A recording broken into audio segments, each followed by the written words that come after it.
Opal Whitaker did not step back from her own gate when the state of Oregon rode into the 6-mule corral on the second day of October and began marking her horses to be killed. There were 9 men on the rail behind her, and every one of them had ridden a long half-day out from Bitter Rim to watch it, the way men will ride a long way to watch a thing they have already made up their minds about. The order in the veterinarian's saddle pocket gave her 9 days. On the 11th, a detail would come up the 6-mile road with rifles and 11 barrels of quicklime and destroy 68 head of horses, every horse she had in the world, every horse her name had ever been on, and bury them in a trench 60 feet long that the county had already paid a man $4 a day to dig. She stood in the gateway with her hands loose at her sides, and she did not lower her eyes, and afterward the men on the rail would remember that, and it would take them the better part of a year to understand what they had been looking at. If a story like this one moves you, subscribe and ride along with us a while. These are the stories of the ones a county wrote off. The women nobody would lend $1, and the horses nobody would give $1 for, and how often the two of them turned out to be the same thing. The state's man was Dr. Ambrose Fife, and he was not a cruel man. That was the part nobody ever got straight afterward, and it was the part that mattered most. He was 51. He had a diploma from a veterinary college in Ontario, Canada, hanging in a frame over the harness shop in Burns, and he had never in his written life been wrong. He sat his hired horse the way a bookkeeper sits a stool, and when he rode into the 6-mile corral that morning with 2 deputized stock inspectors behind him and a leather case of pasteboard tags across the pommel, he did not get down. That was the whole of it. He did not get down. He rode a slow circle inside the corral, outside the milling band, at about 50 feet, and looked at 68 horses over the top of a pair of half spectacles, and began calling numbers to the inspector with the tally sheet, and the inspector wired a red pasteboard tag into the mane of every horse he called. The tags were about the size of a playing card, cut from the same stiff red board the feed store used for its sale bills, and each one had a number stamped on it and one word printed across the top in black block letters. Condemned, they were wired in with a twist of soft baling wire, high on the crest where the mane was thickest, so a tag would ride there through rain and snow, and a horse rolling in the dust, and still be there when the rifle came. A brand can be blotted, and an ear can be cropped, but a tag wired into a mane stays where it is put, and a man with a rifle at 40 yards can read it from the saddle. The first tag went into the mane of the stallion. He was standing at the far side of the corral, with his head up and his ears forward, and the whole band gathered in behind him, the way water gathers behind a stone. And Dr. Fife saw him, and stopped his hired horse, and made a small sound in his throat that was almost pity. "That one," he said. "That one first." Good God! The stallion was 9 years old and stood 15 hands and 3 inches, and he was white.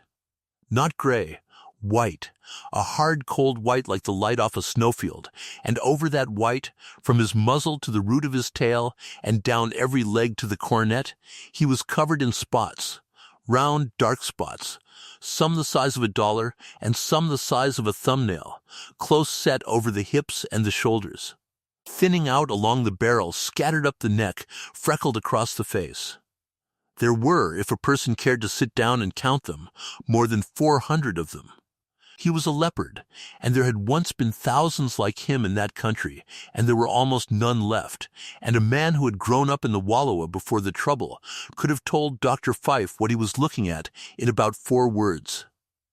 But there was no such man on the rail that morning, and Dr. Fife had spent 19 years reading about a disease called glanders, and its cutaneous form, which the old horseman called farcy, throws up hard round nodules under the skin along the cords of the lymph, nodules that the books called buds, that rise in strings and clusters and open and run and never ever close.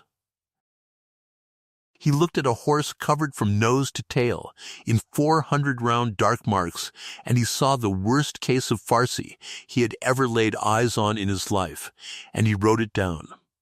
He did it from 50 feet, from the saddle, in 9 seconds, and he never once put a hand on the horse.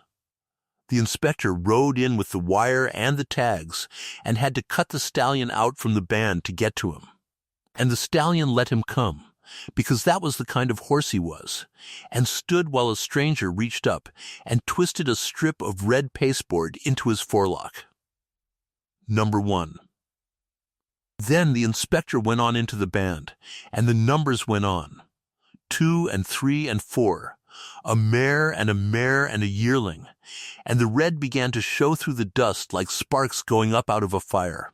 And Opal Whitaker stood in the gateway and watched 68 horses turn one by one into paperwork.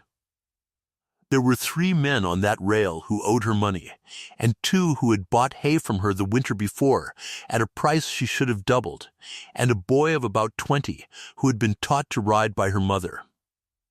Not one of them said anything until number 40 or so. And then somebody down at the far end said, low, not meaning her to hear it, and not much caring either way, "Well, spotted trash. He's doing the country a favor." And another voice said, "Poxhorse," and there was a little run of laughter along the rail, the short kind, the kind men let out through the nose. Dr. Fife raised his chin at that and looked down the rail with real disapproval. "Gentlemen," he said, "there is nothing here to laugh at. This is a filthy disease, and it kills men as dead as it kills horses."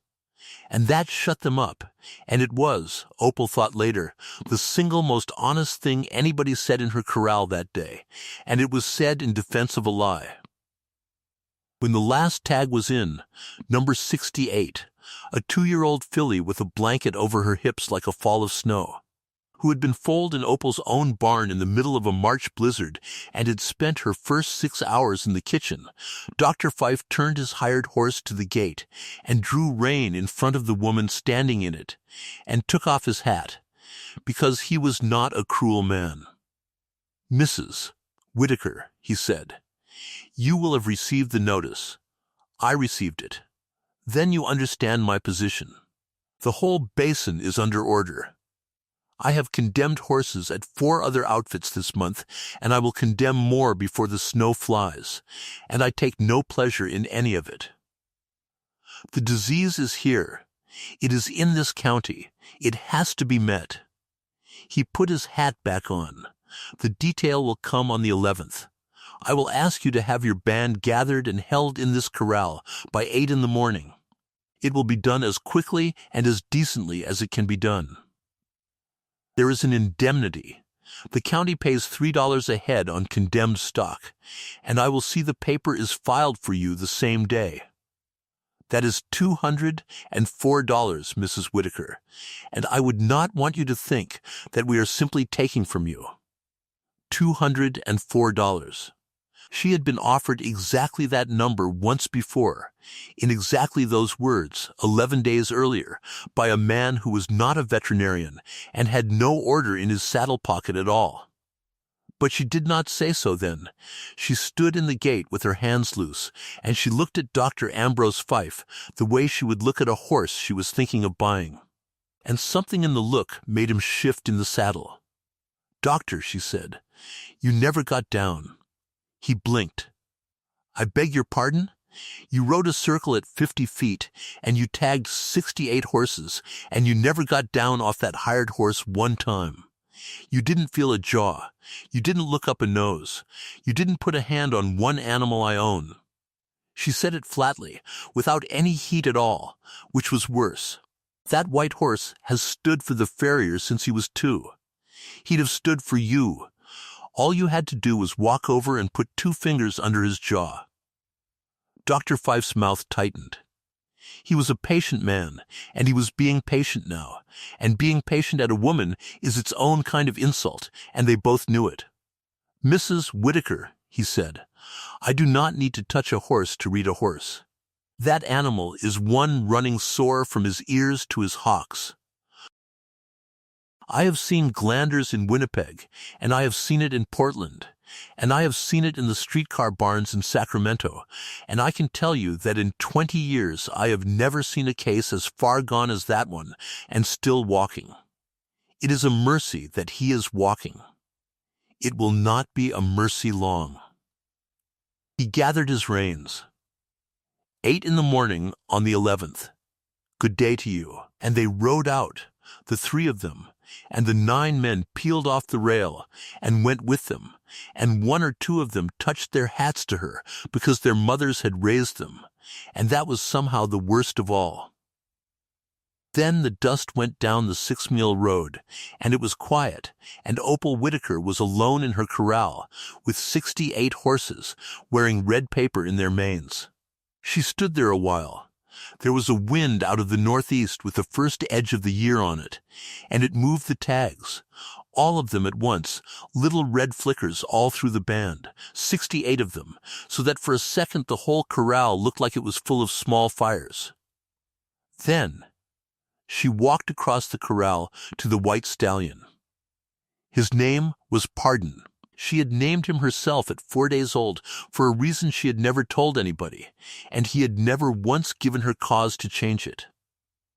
He came to meet her, because he always came to meet her, and he put his nose against the front of her apron and blew out. She reached up and took hold of the red tag in his forelock, and she could have snapped the baling wire with one twist of her wrist. She did not.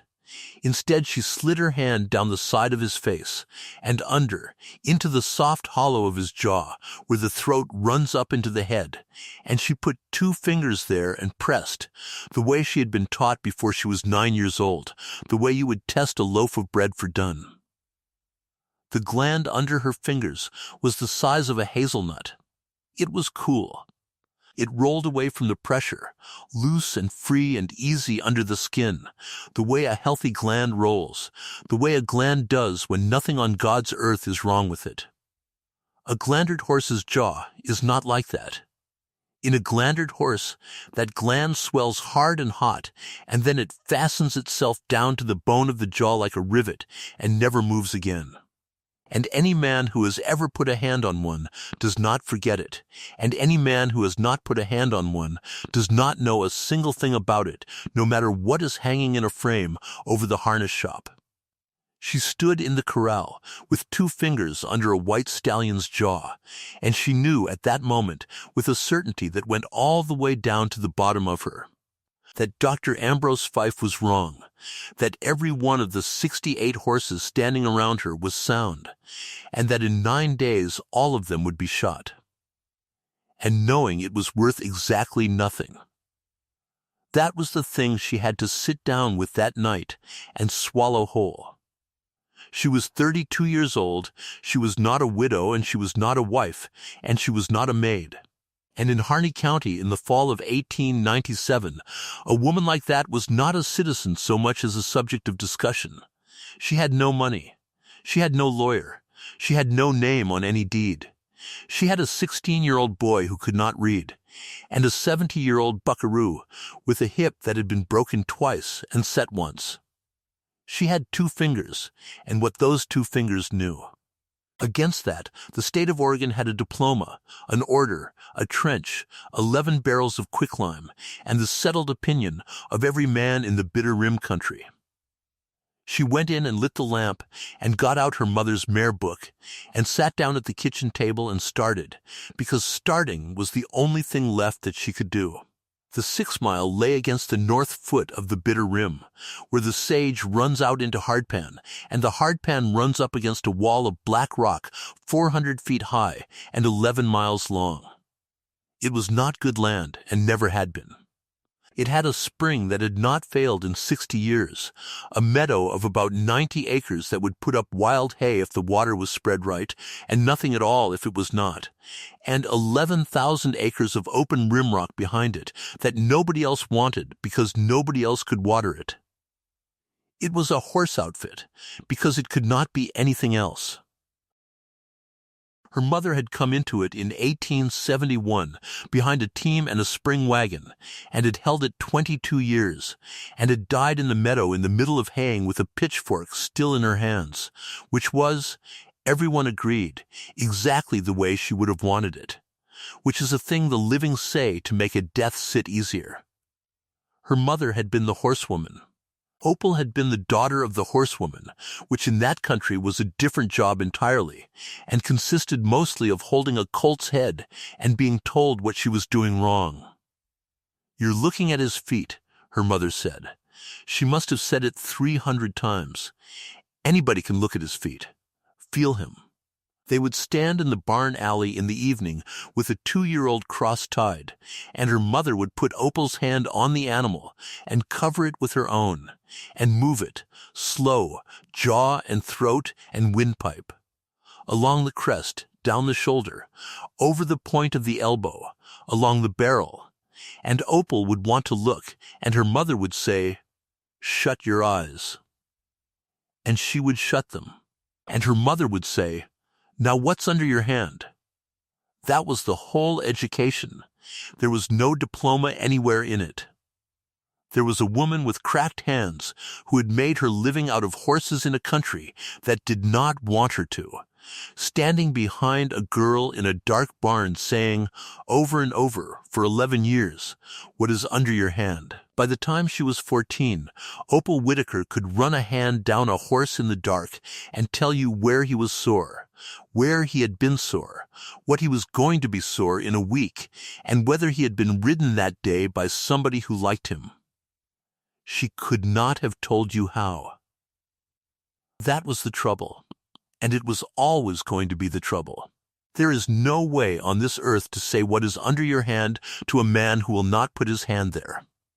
Royal Whitaker had come into the country in 1890 with a good bay team, a good coat, and a way of laughing that made a room feel better lit. He was not a bad man.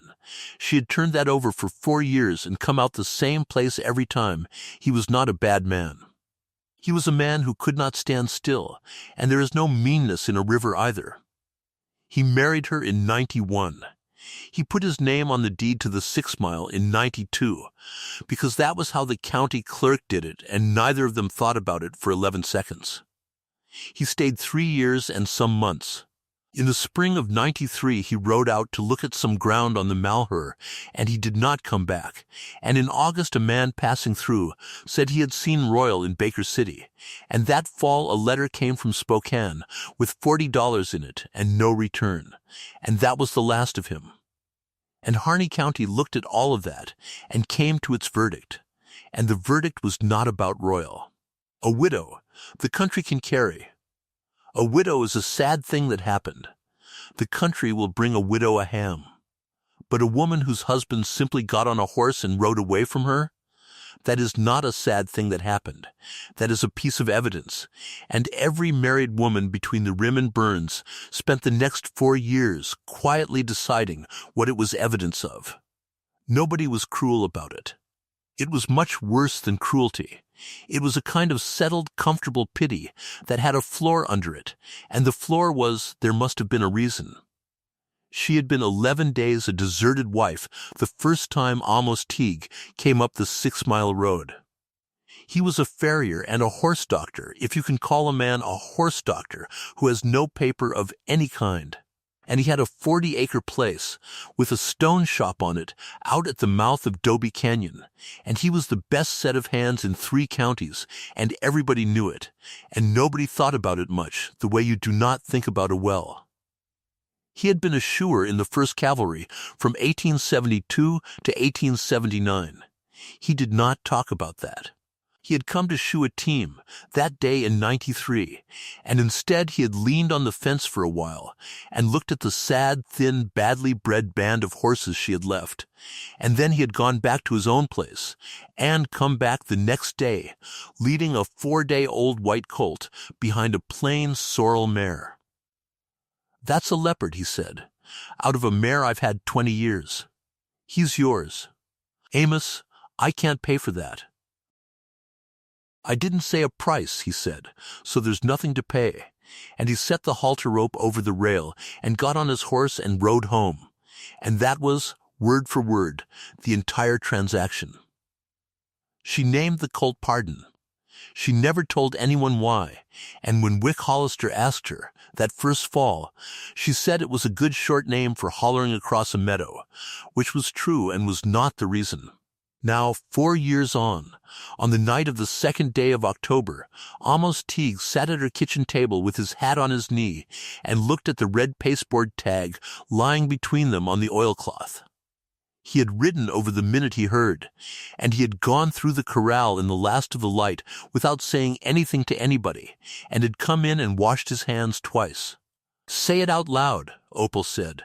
"I want to hear somebody else say it." Teague turned the tag over with one finger. "Your horses are clean," he said. "All of them. There's not a case of glanders in that corral, and there never was one. 2 of them have got sores. Dr. Fife's got that much right. Ivy's got 3 on her near shoulder, and the roan gelding's got a string of them up his hind leg." "I know it." "Then say what that is." Teague sat back. "That's thorn poison," he said. "I've seen it every dry fall since I was a boy. It comes up out of a scratch, greasewood, buckbrush, a broke-off cheekgrass beard, doesn't matter. Anything that'll break the hide when the country's dry and the dust is in everything. It buds, it runs, it scabs, and in about 6 weeks it quits." He set the tag down. "That's the whole of it, right there. Farcy don't quit. Say more than that." "All right." He held up his hand and folded down a finger. "Farcy runs the cords. It comes up in a line, like beads on a string, following the lymph, and between the buds you can feel the cord itself standing up under your fingers like a whipcord. Ivy's sores are in a patch. There's no cord under them." Another finger. "Farcy never closes. A bud opens and it runs a nasty yellow, and it stays open till the horse dies. 2 of Ivy's 3 have scabbed dry already. She's healing. A glandered horse does not heal." A third finger. "Farcy gets in the nose. 9 times in 10, before you ever see a bud, there's an ulcer up in the false nostril with a little raised edge like a crater, and when they heal, which they don't, they leave a scar shaped like a star. Have you been up their noses? All 68, both sides, this afternoon, and clean pink, every one." "Fourth," Teague said, and folded down the last finger and made a fist of it, and set the fist on the table. "The gland, under the jaw. In a glandered horse, that gland goes up hard and hot inside of a week, and then it sticks to the bone. You can take that jaw in your hand and you can rock that gland and it won't move, because it isn't a gland anymore, it's part of the skull." He looked up at her. "Did you feel that white horse's jaw? The second they rode out of my gate." "And?" "Loose as a bean in a can," Opal said. Teague nodded once, slowly. "Then there's your case," he said. "There's your whole case, laid out plain, and any horseman in this country could check every bit of it in 4 minutes with his hands, and that is exactly why it isn't going to help you one damned bit." She looked at him. "Because it wants a hand," he said. "Every proof you've got wants a man to walk over and put a hand on an animal he's already decided is a plague. And there isn't a man on that rail today who'd walk into a corral of horses the state has called glandered and start feeling up their jaws. Because glanders kills men, and they know it, and they're right to know it." He rubbed his face. "You've got the truth. It's just the wrong shape. It don't fit through the door." Outside, in the dark, one of the horses shifted, and a hoof knocked hollow against the bottom rail. "And the spots?" she said. "Say the spots." Teague was quiet a good while. "That's the part that'll make you sick," he said. "That's the part I've been sitting out there in the dark with." He picked up the tag again, number 1's tag, which she had not cut out and had made him bring in a duplicate of, and he held it up between 2 fingers. That horse is white with 400 spots on him because his great-great-grandsire came out of the Wallowa in a herd of about 1,100, and there is not one other thing wrong with him, and never has been. He's got the best feet in this county. He's never been off a day in his life. And a man rode up to 50 feet from him, and he saw round marks on a horse in a country with a plague in it, and every one of those spots turned into a sore inside his head before he ever finished looking. He put the tag down. They condemned him, Teague said, for his own hide. She did not answer that. There was nothing to answer. They sat. Amos, she said at last, what were you going to say about the Wallowa? Teague looked at the lamp for a while. In 77, he said, I was a shoer with the first. I never fired a shot at a human being in my life, and I want that understood. But I was there in the fall when they had the herds in, and there were spotted horses in those herds, the like of which you will not see again in this world. And I stood in a bunch of men and watched what got done with them. Some got sold off for $4 a head to any settler with $4. Some got traded to men who'd crossed them out to nothing on purpose so there'd be no more of them, and a good many got run into a draw. He stopped. He started again. And the reason I'm telling you tonight is this. Every man in that draw was certain. Not one of them was angry. They had it worked out that those horses were an inferior animal, a savage's pony, that the country would be better with the breed gone out of it, and they were as sure of it as Ambrose Fife is sure of what's in your corral. There's a thing men do where they decide what an animal is before they look at it, and after that they can't see it at all, no matter how long they stand there with their eyes open. And there's no cruelty in it. That's what nobody believes. It's just certainty. And certainty has killed more horses in this country than every bullet ever fired in anger. He put on his hat. I kept a filly out of that, he said. One filly, and I never told a living soul how, and I've bred her line 20 years in a canyon where nobody goes. And 4 years ago I gave you the best one of them that's ever been born, because you just had your heart cut out and I could not think of one other thing to do about it. He went to the door. They tagged him first, he said. Did you notice that? Out of 68 head, they tagged him first, and they tagged him from the saddle, and not one hand ever went on him. That's not a diagnosis. That's a verdict, and they'd already reached it before they came up your road. He opened the door, and the cold came in. 9 days, Amos Teague said. I'll be here at daylight. There were 2 other people living on the 6 Mile, and the country had thrown both of them away before it got around to throwing away Opal Whitaker, which was the only reason she could afford them. Wick Hollister was 71. He had come up the trail from Texas twice before the war was over, and had buckarooed in that basin for 40 years for 4 different outfits, and in '89 a horse had gone over backward with him in a wet corral and broken his hip, and it had been set by a man in Burns who was drunk, and it had healed about 2 inches short and turned out. After that, Wick could not step up on a horse from the ground. He could ride all day if you let him get on off a fence or a stump, and he rode better with that hip than most men do with 2 good ones. But no foreman in that country would sign a man who needed a stump, because of what the other hands would say. He had been at the 6 Miles 6 years, for his board, his tobacco, and $8 a month when there were $8. Ferris Nye was 16. He had been deaf in the left ear since a fever at 4, and he could not read a word, not his own name, not a brand book, nothing. And in Harney County, in those days, that meant he could be worked and not paid. And he had been at 2 outfits before he showed up at her gate at 14 with no coat.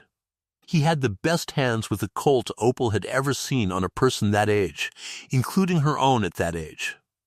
She had been teaching him his letters for 2 years at the kitchen table after supper, an hour a night, and he was up to about the level of a slow 8-year-old and would rather have been dragged behind a horse than let anybody in the county know he was doing it.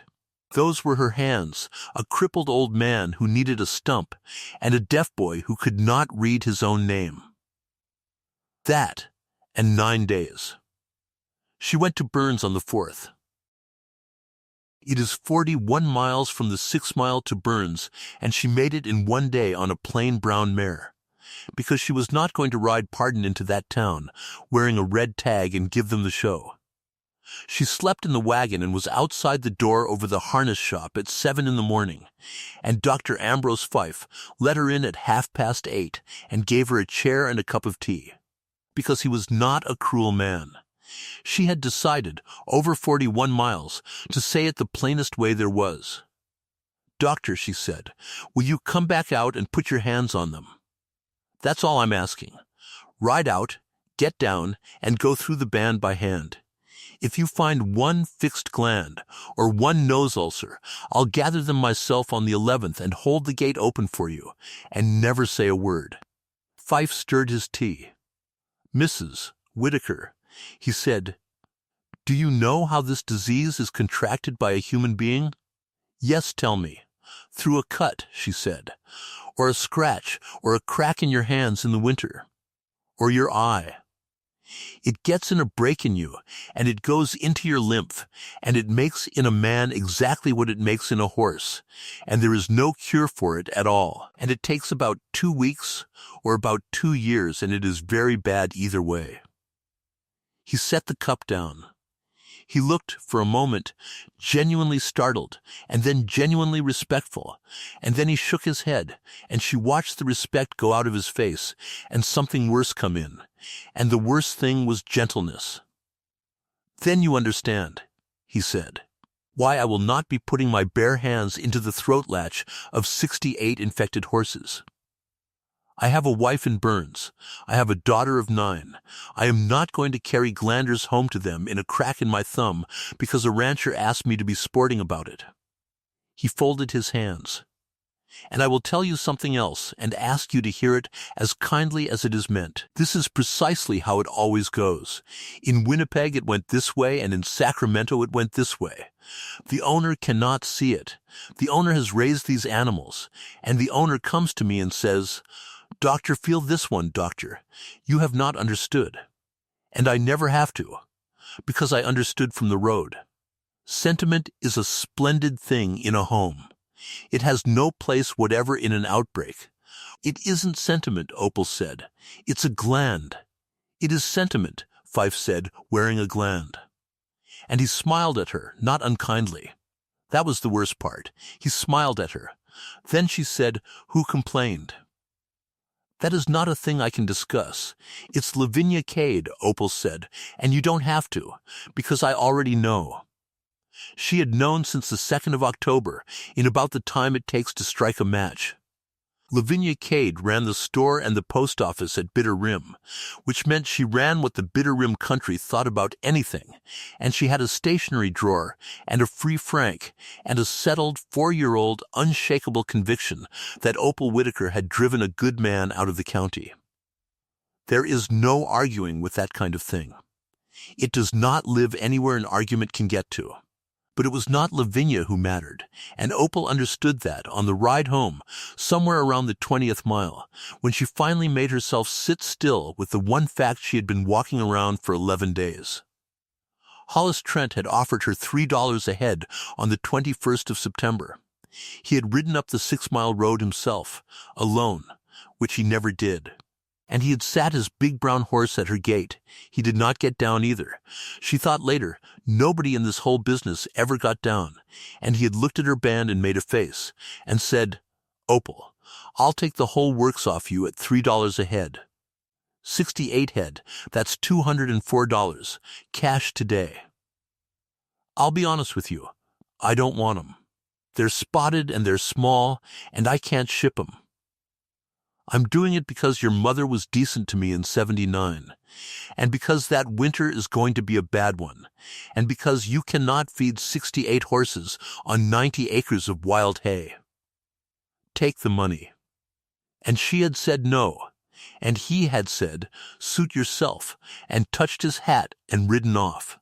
and she had thought about it for a day and put it away as one more rich man's whim.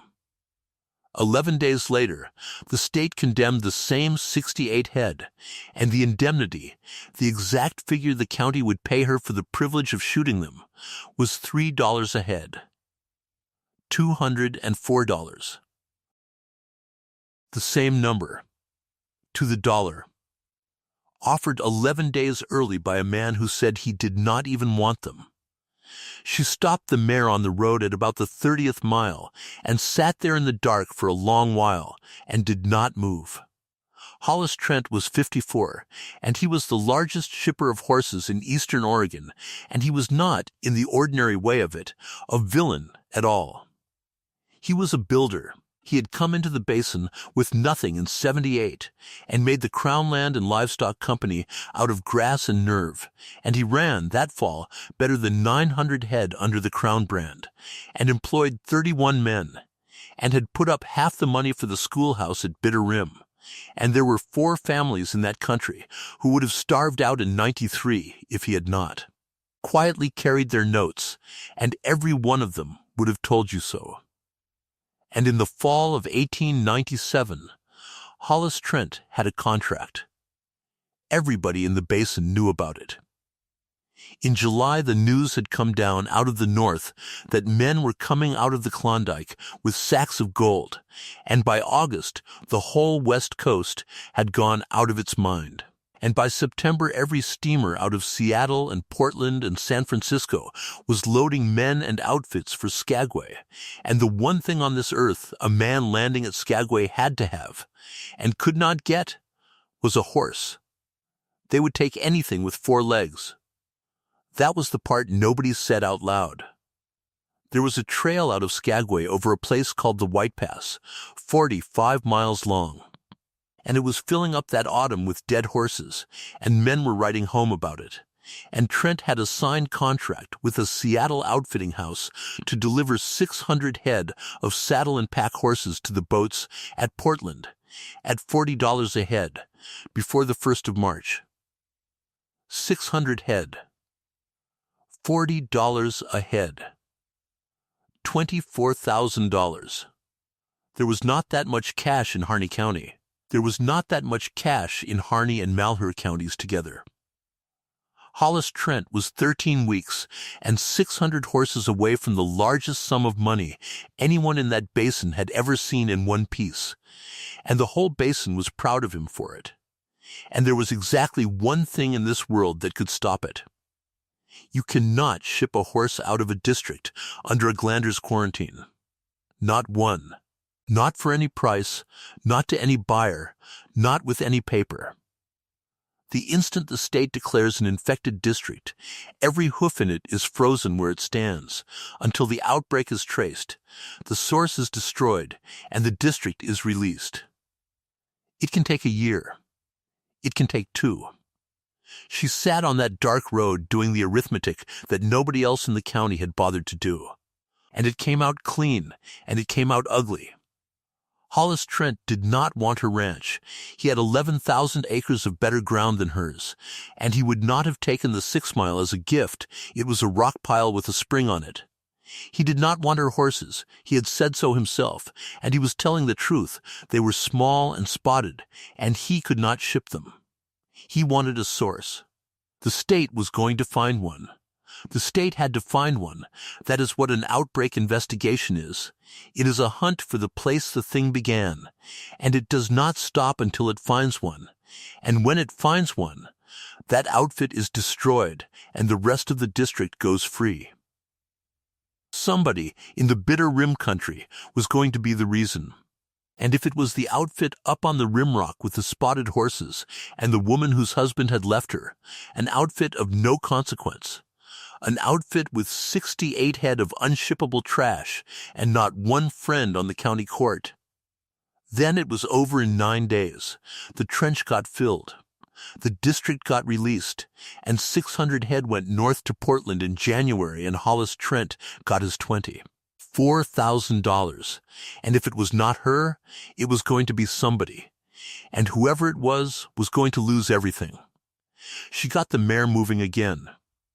$3 a head on the 21st of September, she thought. He wasn't buying my horses. He was buying the corral they'd be counted in. He wanted them standing under the crown brand and dead on his own ground and written off before Fife ever came, and he'd have burned them himself and been sorry about it and been done. And I said no, and so he had to do it the long way, and the long way runs straight over the top of me. She did not have one shred of proof of any of it. She had a number. $3.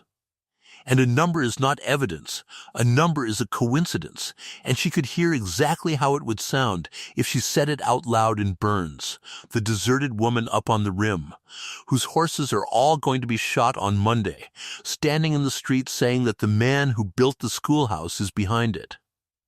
They would not even laugh. That was the thing. They would be gentle with her. Somebody would take her elbow. She rode into her own yard at 2 a.m, and Amos Teague was asleep in the barn with his boots on, and in the corral, in the dark, 68 red tags moved a little in the wind. On the 5th of October, she did the thing that changed it, and she did not know at the time that she was doing anything at all. She was just, in the plainest sense, unable to sit in the house. Wick, she said at daylight, who else got condemned? Wick Hollister was splitting kindling with the maul held one-handed because of the hip. He straightened up. 4 outfits, he said. Emmert, out at the Poison Creek place, he lost 9 head end of September. The Dunnigan brothers on Sylvie's, they lost 14. Old man Souter over east, he lost his whole works, 22, and he ain't been sober since. And Pruitt, down at the ford. 6, 51 head. 51 head, said Wick, and yours makes 119, and there ain't been 119 horses shot in this county, in the whole history of it.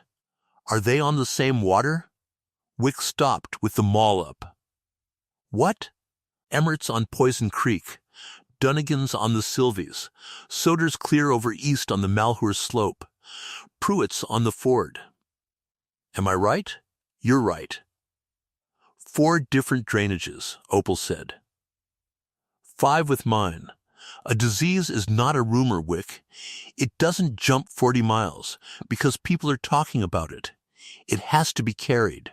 Something carried it from one of those places to the other 4, and it is not the wind and it is not the water, because there's no water in this county that touches all 5 of us.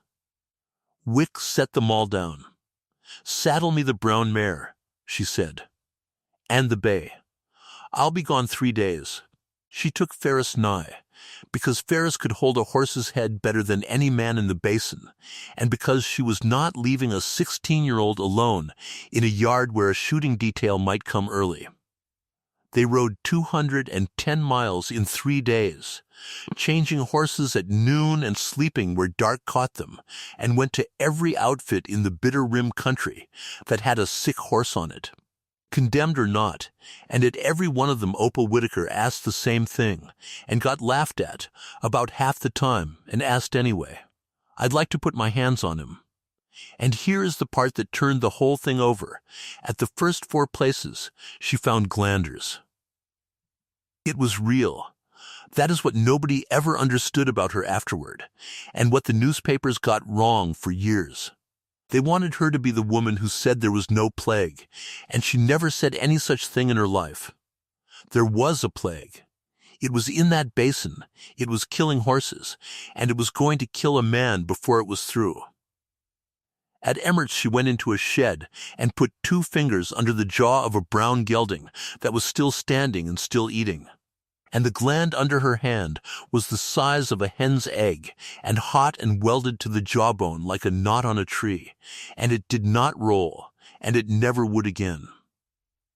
She turned back the false nostril, and there was an ulcer up in there, with a raised gray rim like the lip of a little crater, and beside it, healed over, a scar shaped exactly like a star. And up the inside of that gelding's hind leg, along the cord, was a string of buds like beads on a rosary, and every one of them was open and running. She came out of that shed and washed her hands with carbolic out of her saddlebag for a long time. up past the wrist, twice, and she was shaking, and Ferris Nye did not say a word about it. "That's it," she told Emmert. "He's got it. I'm sorry. Fife's right about him, and you'd better burn everything in that shed." Emmert stared at her.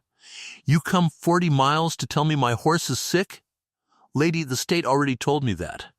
"I came 40 miles, she said, to find out where he got it. Where'd that gelding stand in August?" And Emmert said the thing. He said it in about 4 seconds, with no idea what he had said, and then the Dunnigan brothers said it, and Soder's boy said it, and Pruitt said it, all 4 of them in 3 days, and by the time Pruitt said it, Opal Whitaker had to hold on to the fence. They all said, "Well, shipping week." Same as everybody.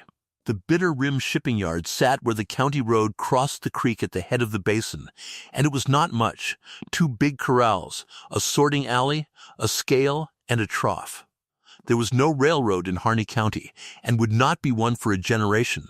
The nearest cars were 130 miles east at Ontario, and everything that left that basin left it walking. Once a year, in the second week of August, every outfit in that country brought its horses down to the yard for the summer sale and the summer buying. And for 6 or 7 days, there were 400 and 500 head standing in those 2 corrals, belonging to 30 different brands, mixed, sorted, cut, penned overnight, penned again, and drinking. All of them, every one, over and over, for a week. Out of one trough. 40 feet of plank and tin at the north fence of the big corral, fed off a pipe, and every horse in the Bitter Rim country put its nose in it in the second week of August of 1897. And Glanders, she had it from Teague, and she had it out of the one book she owned, a water-stained manual of veterinary practice her mother had bought second-hand in 1880. Glanders does not travel on the wind. It travels in the discharge from a sick horse's nose. It goes from the nostril into the water, and it lies in that water, and the next horse drinks. A shared trough is not a coincidence in an outbreak. A shared trough is the outbreak. She sat down that night at Pruitt's kitchen table with a sheet of butcher paper and a carpenter's pencil and drew the basin, the rim, the creeks, the road, the yard, and put a mark on every outfit that had a sick horse and a circle on every outfit that did not, and wrote beside each mark the date the first sore had been noticed. And then she sat back and looked at it, and the thing stood up off the paper and looked back at her. The sick outfits were not near each other. They were not on the same water. They were not downwind of each other. They had nothing in common at all, except that every last one of them had penned stock at the Bitter Rim yard in the second week of August, and every first sore in the entire basin had come up between the 11th and the 22nd of September. 5 to 6 weeks after shipping week. Which, said the water-stained manual on page 411. In a sentence Opal Whitaker read 11 times by lamplight with her finger under it, is exactly the incubation of the cutaneous form. And the circles, the outfits with nothing sick on them, were not lucky, and they were not clean living. They were the 3 outfits that had not come to shipping week that year. 2 because they had nothing to sell, and 1 because the man was in jail in August. It was a map of a trough.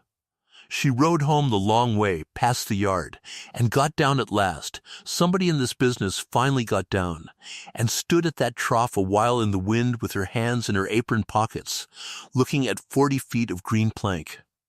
And then she did one more thing, and it made her from that night on a woman with an enemy instead of a woman with a problem. She walked to the yard shack and looked at the board.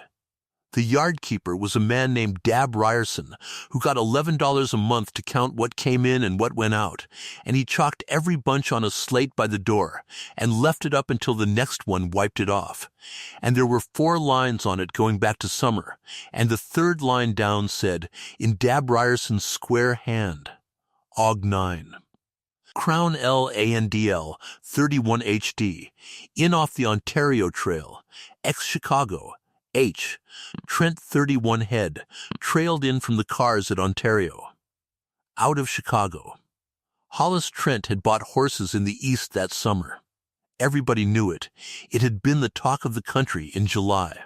He had gone to a dispersal sale in Illinois, and he had bought 30 head of big eastern mares to cross onto his range stock and make a heavier horse for the Skagway boats.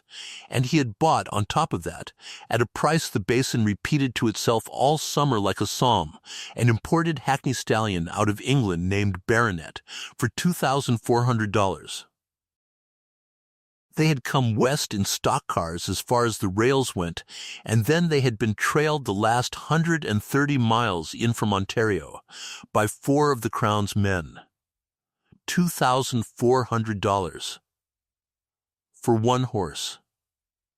Cash, they had come into the Bitter Rim Yard on the 9th of August, which was the first day of shipping week, which meant that 31 horses, which had spent the better part of a month in stock cars and sale yards and public mangers from Chicago to Omaha to Ogden to Huntington to Ontario, and then 11 days walking in across the Malheur country, through half the horse markets of the United States, through the exact places where, the manual said, on page 409, this disease is kept alive in the world, had come down the alley into a corral where every horse in Harney County was standing, and had walked over to the trough and had put their noses in it, and every one of them was still standing there when Emmert's brown gelding drank, and when the Dunnigan horses drank, and when Old Man Soder's 22 drank, and when Opal Whitaker's own saddle string drank, because she had brought 11 head to shipping week herself. 11 head. Out of 68, and not one of the 11 was sick. She stood in that yard in the wind and worked it through, and it came out so clean it frightened her. Hers were the one outfit in the basin that had drunk at that trough and not gotten sick. And not because she was lucky. A leopard band running 11,000 acres of open rimrock does not stand around a trough. They had come in, been looked at, not sold, and gone home in 3 days. Emmert's had been penned 9 days. Soder had been penned the whole week. Dose. It was dose.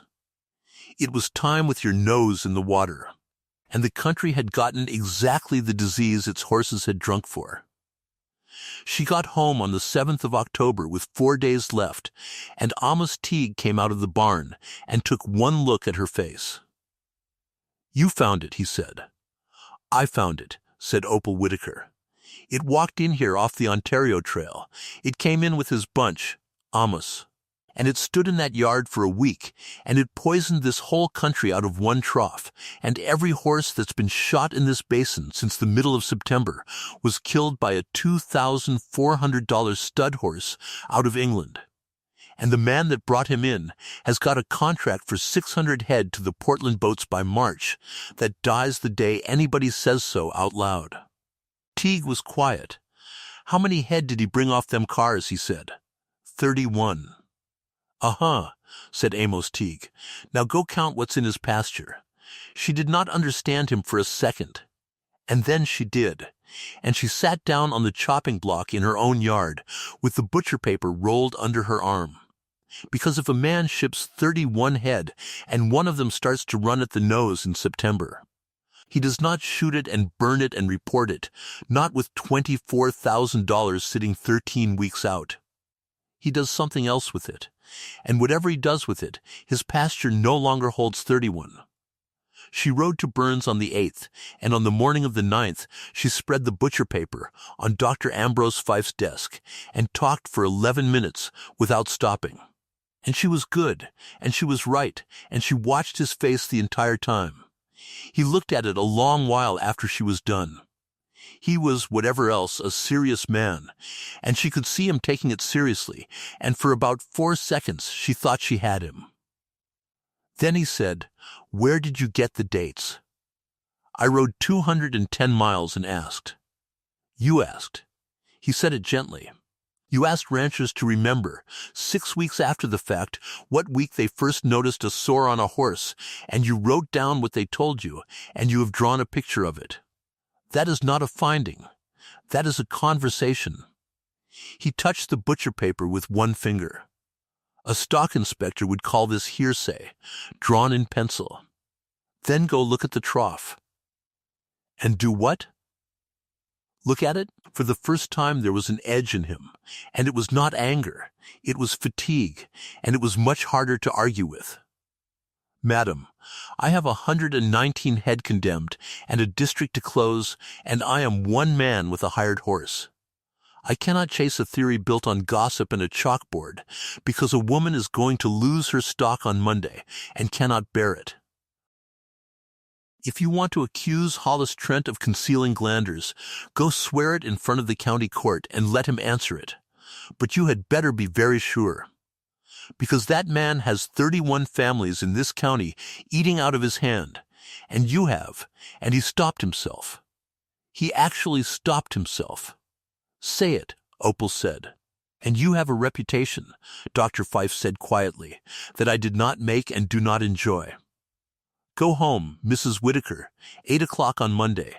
She rolled up the butcher paper and she went out, and she was on the stairs when she heard him say to nobody, behind her, maps are not medicine. She got back to the 6 Mile at midnight on the 9th with 2 days left, and she sat at the kitchen table until the lamp guttered, and somewhere in those hours the whole thing turned over in her and came out facing the other way. She had been trying, for a week, to be believed. That was the error, and she saw it at last, plain as a post. Every single thing she had done since the 2nd of October, the jaws, the noses, the 210 miles, the butcher paper, the 11 minutes in Fife's office, had been aimed at getting a man to say the words "you are right."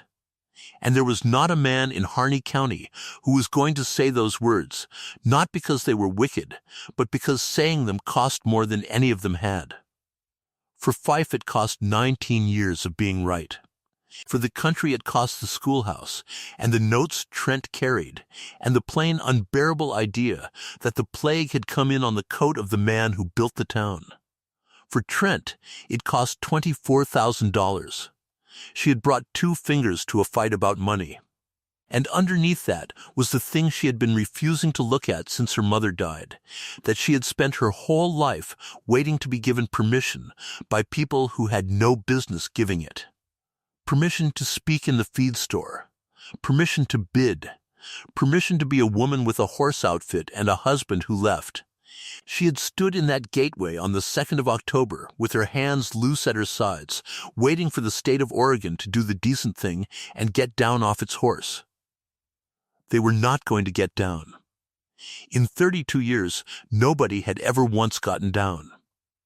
At about 3 in the morning, she understood 3 things almost at the same time, and they came so fast together that she had to stand up and walk around the room. The first was, they never touched him.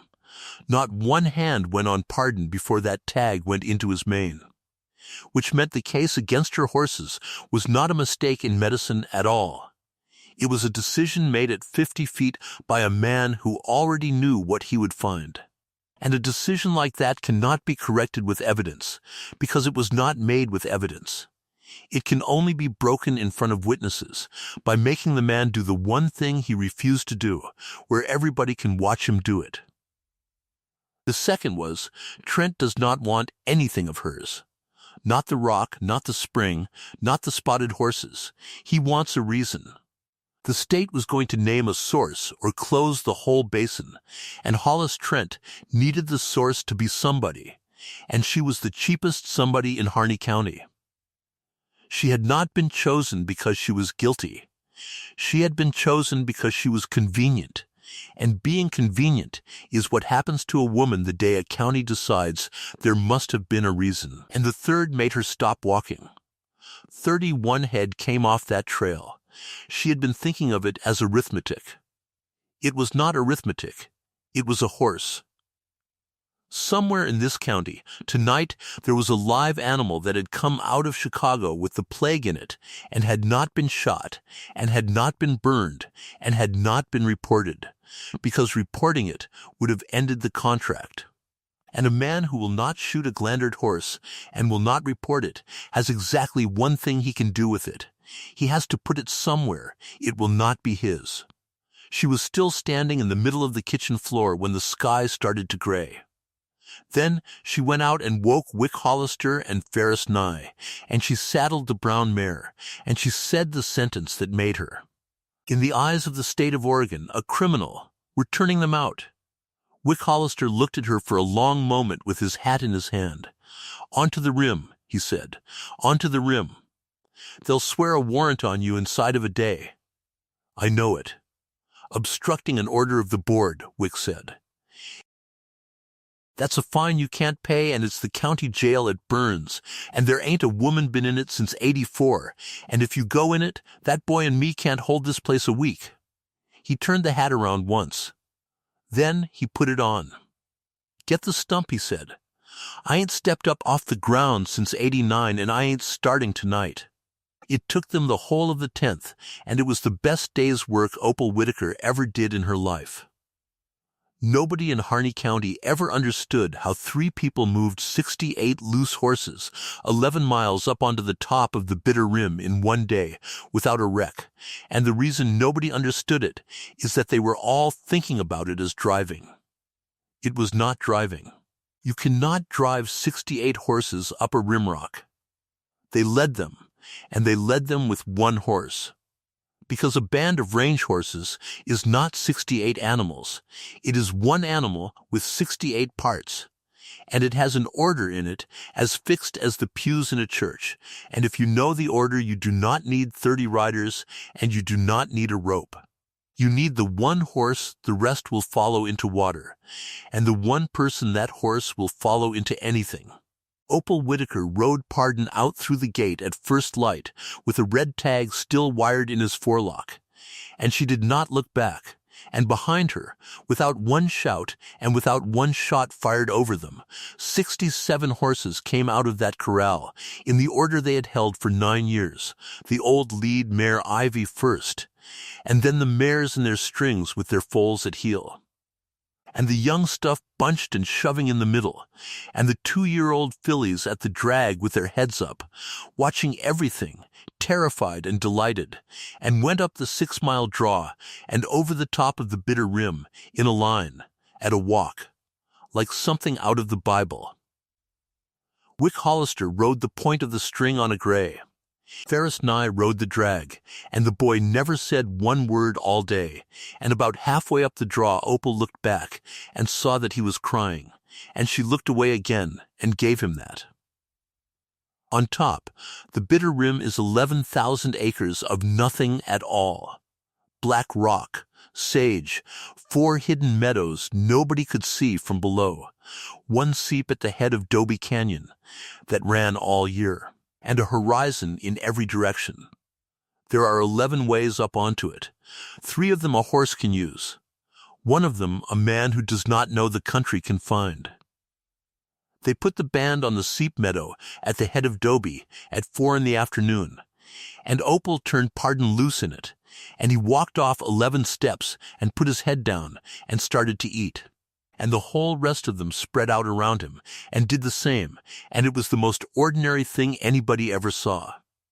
She and Wick and the boy rode down in the dark and got to the yard at midnight and slept 4 hours. The detail came at 8 in the morning on the 11th of October, exactly as promised. Dr. Ambrose Fife, 2 stock inspectors, 4 deputized men with rifles, a wagon with 11 barrels of quicklime on it, and, riding behind at a distance that said everything, 6 of the Crown's riders on Crown horses, who had come to help gather, because Hollis Trent had generously offered his crew to the state for the day. They came up the 6-mile road in a column with the lime wagon squealing, and they came into the yard, and they stopped. The corral gate stood open. The corral was empty. It had been swept. There was 1 horse in it, the brown mare, tied to the snubbing post, with no tag in her mane, because she had never had one. She had not been at shipping week, and Fife had condemned only the band. And there was a woman standing in the middle of the empty corral in a blue dress and a work apron, with her hands loose at her sides. Dr. Fife rode up to the gate and reined in, and looked at the emptiness for a long time. "Mrs. Whitaker," he said. His voice was not the voice from the office. "Where are your horses?" "On the rim." "Bring them down." No, the word went out across that yard flat and quiet, and it hit 11 men in the chest, and one of the crown riders actually laughed, once, out of pure astonishment. Fife's face had gone the color of paper. "Madam, do you understand that I am an officer of the State Board of Stock Inspectors, executing a lawful order of destruction, and that you have just—" "I understand it." "That you have just obstructed it, in front of witnesses, and that I will have a warrant sworn against you in Burns by tomorrow noon?" "I understand that too." "Then bring them down." And it was a shout, and it cracked in the middle, and it was the first honest sound Ambrose Fife had made in her hearing. Opal Whitaker walked across the corral to the gate and stopped 11 feet from his stirrup and looked up at him, and she was, one more time, standing on the ground looking up at a man on a horse, and she had decided at 3 in the morning that it was going to be the last time. "Doctor," she said, "I'm going to make you an offer, and I want these men to hear it, because they're going to be repeating it in Burns for the next month, whatever else happens. There is a test. It's called Malheur. It's been in the world since '91, and the Bureau of Animal Industry has been running it in this country for 4 years, and you know that better than I do, because I learned it out of a manual older than the test itself, and I had to ask a farrier to explain it to me. You put a small dose in under the skin at the neck. If the horse is clean, nothing happens at all. If the horse has got glanders, inside of 12 hours he takes a fever over 104, and that neck swells up like a bread sponge, and there is no arguing with it, and there is no opinion in it. It doesn't care who owns the horse. It doesn't care who her husband was. She let that sit. I'll bring every head I own down off that rim," she said. "The day a bureau man stands in this county with a bottle of Malheur in his hand, not you, not your inspectors. A federal man, from the bureau, with the test.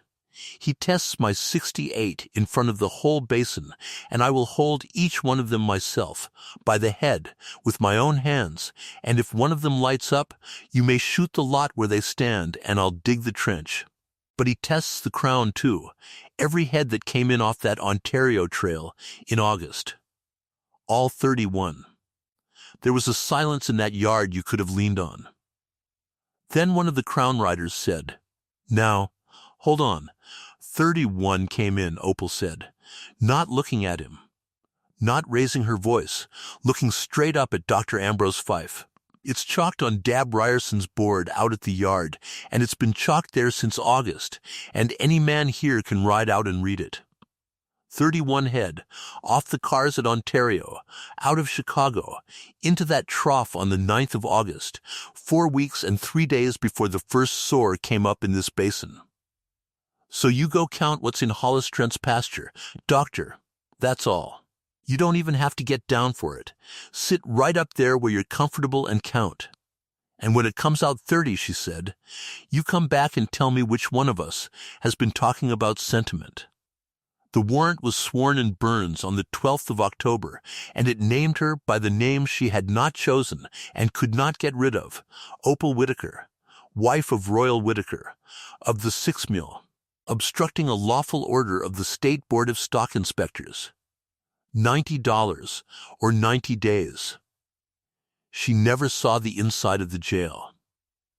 The deputy who had to serve it was a man named Cleve Ostrander, who had known her mother, and he rode up to the 6 Mile twice in 10 days, and both times sat in the yard and drank a cup of coffee, and looked at the rim and said, "Well, she ain't here, Wick," and rode home, and the 3rd time he did not bother to come at all.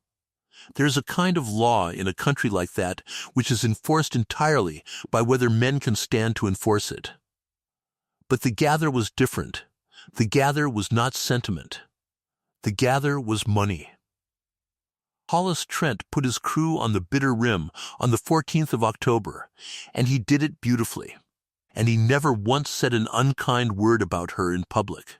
He rode into Burns and stood in front of the county court and said that this was a tragedy, that the woman had lost her mind under the strain, that it was not her fault, that he had known her mother, and that he would put his own men and horses at the disposal of the state at his own expense until the poor thing's band was down off that rock and the country was safe. And then he asked the court, very quietly, to have a physician look at her. That was the most dangerous 4 seconds of the whole affair, and she was 11 miles away and never heard it, and it very nearly worked. He sent 16 men. 16 crown riders went up onto the top of the bitter rim on the 14th of October and came down at dark with nothing. They went up again on the 15th with 22 men and a rope corral and a wagon of feed to bait with, and came down with nothing. On the 16th, they worked that rim from can't see to can't see and got a wing of the band strung out toward the Dobie Head and had them, for about 9 minutes. Then a white horse came out of a juniper draw at a high trot with a red tag flying in his forelock and went straight through the middle of them, and every horse on that rim went with him, and it was over. They tried it 11 times in 9 days. They did not fail because they were bad hands. They were the best crew in eastern Oregon, and their wagon boss was a man named Del Vesey, who had gathered wild horses in the Steens for 20 years. They failed because they were doing the only thing they knew, which was to push, to get behind a bunch of horses and move them, the way a man handles cattle, the way a man handles anything he thinks of as meat with legs. And you cannot push a band that has a stud in it and a lead mare in it and a woman on top of the rim who knows all 11 ways down and has spent 9 years teaching one horse to come to a whistle across a mile of open ground. She never let them see her. She did not have to. She had Pardon, and Pardon had the band, and all she had to do all day was be somewhere on that rock. Del Vesey rode down off the rim on the 22nd of October and went into the Crown office and said, "Mr. Trent, I've got to tell you a thing you won't want." "Say it. We ain't going to gather that band. Not with 16 men and not with 60. That's not a bunch of loose horses up there. That's an outfit, running under a stud horse that's been schooled. And it's being handled better than we're handling ours. You'd have to shoot 'em where they stand, and it's 11,000 acres of rimrock, and you'd never find half of 'em." He turned his hat in his hands. "And I'll say the other thing, and you can pay me off for it. My boys have quit talking about her like she's crazy. They've been beat by her 9 days straight. And that was the first crack, and it did not run far enough or fast enough, because on the 23rd of October Hollis Trent did the one thing Opal Whitaker had not prepared for. He counted. He did it in public, and he did it with a smile, and he sent word all over the basin 2 days ahead so the whole country could come. He gathered every horse the Crown had brought in off the Ontario Trail in August, drove them into the big corral at the Bitter Rim Yard, and stood on the fence in front of about 90 people, and had Dab Ryerson count them through the alley, one at a time, out loud, while the crowd counted along. They counted 31. 29 big plain eastern mares, one gelding and last, walking down that alley on a lead in a stable sheet like a duchess. The Hackney stallion baronet, 17 hands of him, bay as a chestnut shell, with a neck like a church door. 31 head, and every single one of them looked as sound as a bell.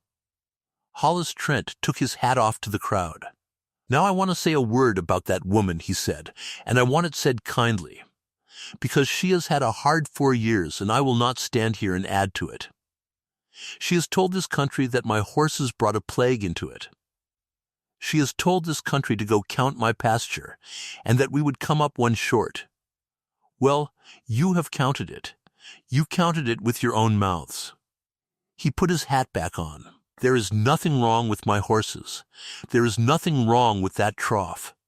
There is a sick outfit up on the bitter rim with a warrant out on it, and I am sorry for her, and I want those horses put down before this thing gets into a child. Emmert was there, Emmert, who had lost 9 head and had stood in a shed and watched a woman put her hand under his brown gelding's jaw and say, "I'm sorry." He's got it, and who had ridden out to Ryerson's board the week before and read the chalk for himself, because he was the one man in that basin who had actually done what she asked. And he watched them count 31, and he went home and sat in his kitchen and did not talk to his wife for 2 days. That is what it cost.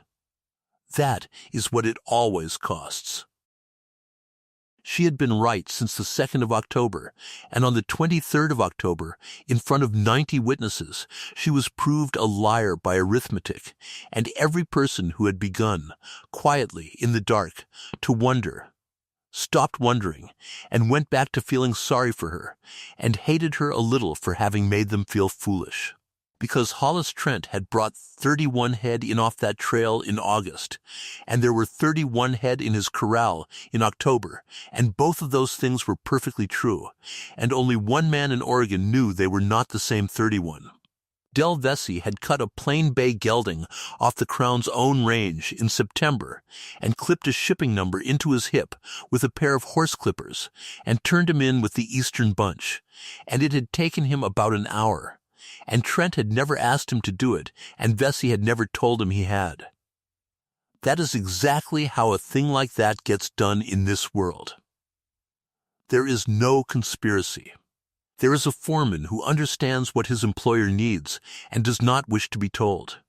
And the one that came in off the cars, a plain, sound-looking, sleek-coated bay gelding out of Chicago, that had started to run a thin discharge from the near nostril in the first week of September, that had a gland going hard as a walnut under the left jaw, that Del Vesey had roped and led out to the line shack in Dobie Canyon in the dark on the 11th of September, and had not shot.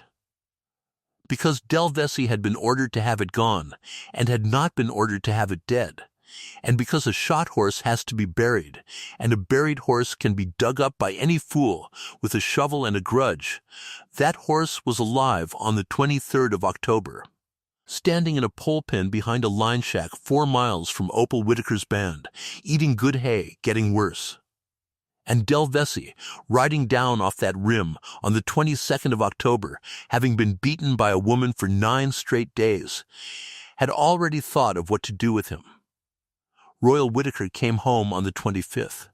She was down off the rim for the night. She came down every 3rd night for grub and to let the boys see her, and she was at the kitchen table with the lamp lit when she heard a buggy in the yard, which was wrong, because nobody in that country came in a buggy. He was heavier. That was the first thing. He had a good coat again, and a watch chain, and he had been drinking, but not much. And he stood in her doorway, with his hat in his hand, and he had the grace at least to look at the floor a second before he looked at her. "Opal," he said. "Royal, you look well."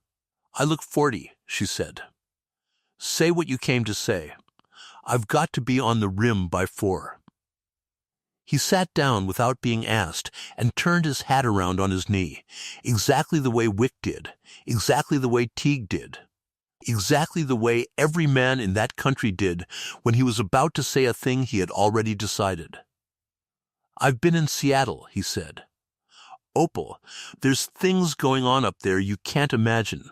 A man came out of the Yukon in July with $130,000 in a poke, and I have shook his hand." His face lit. It was the same face. It was the exact face that had lit in '91 in her mother's kitchen. "I've got a berth on a boat out of Portland on the 18th of November, and an outfit half paid for, and I'm going to Skagway, and I'll come back here in 2 years and put a house on this place with a bathtub in it." She waited. "I need $300, said Royal Whitaker. "I haven't got 3 cents. I know it." And now he could not look at her at all. "Hollis Trent has offered me $300 and a ticket for the 6 Mile. The lamp went on burning. "The deed's in my name," he said, all in a rush, to the table. It's been in my name since '92. That's just how they wrote it. I never. And Trent's man come to see me in Baker City 3 weeks ago and put $300 on the table. And Opal, listen, he don't want the place. He said so himself. He's buying it to end this. He told me to my face he'd let you stay on it and run it. He just needs the deed. He needs this business over with. And this ends it.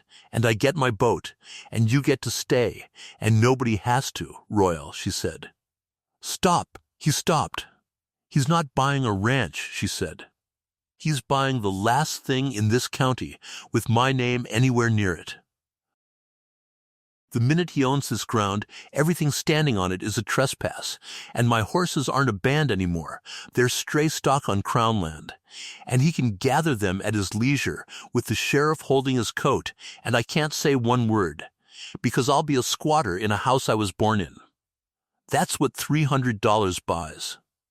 Not a bathtub. It buys him the right to shoot 68 horses in the daylight with the law helping. Royal Whitaker looked up at her, and she watched it go across his face. She watched him understand it, completely, in about 2 seconds. Because he was not a stupid man. He had never been a stupid man. And then she watched him do the thing he had always done, which was to set it gently down and step around it and keep walking toward the boat. That's not fair, he said. You've always, Opal. You've got a way of making a man out to be. You already signed it, she said. He didn't answer. When? Tuesday, said Royal Whitaker. She sat there. Outside, a long way off, a coyote started and 2 more came in on top of it. Then why did you come out here, she said. And he said, and she would think about this for the rest of her life, on and off, in the barn in the dark, for 30 years, he said. I wanted you to hear it from me. She got up and opened the door. Get off my mother's place, said Opal Whitaker. The thing that saved her was written down in a book she did not own, and she got at it the way she got at everything, which was by being the only person in the county willing to ask a question that made her look ignorant. It was Teague who carried it, but it was hers. Amos, she had said on the 13th, up on the rim, in the wind, why won't Fife test? Because he don't have to. It's his district. The board answers to Salem, and there's no man over him this side of the Cascades. Then who is over him? Nobody. No. Somebody. There's always somebody. Amos. That's what a government is. It's men standing on each other. You said the Bureau's been running that test 4 years. The Bureau of what? Animal industry. It's federal. Out of Washington. They've got a man at Portland. And what's it for? Not what does it do. What's it for? And Amos Teague stood on top of the bitter rim, with his hands in his coat, and she watched a 60-year-old man's face change. Interstate, he said slowly. That's the whole of their charter. That's the only reason Congress made 'em. They can't tell Oregon what to do inside of Oregon, and never could.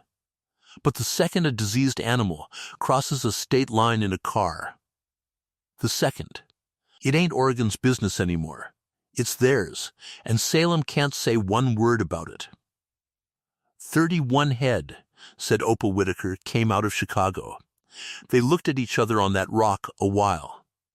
Ambrose Fife can't hear me, she said, because I'm a woman with a warrant on her and no name on a deed, and there is nothing I can say to that man for the rest of my life that will get through. And I don't have to. Chicago doesn't care what I am.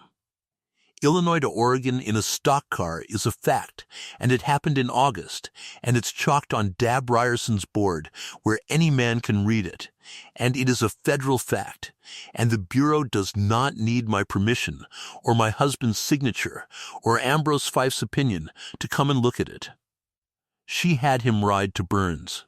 She wrote it out 4 times on the back of the butcher paper map before it was short enough, and it went out over the wire from Burns at 12 cents a word, paid for with $11 Wick Hollister had kept sewn in a coat since 981, and never once mentioned.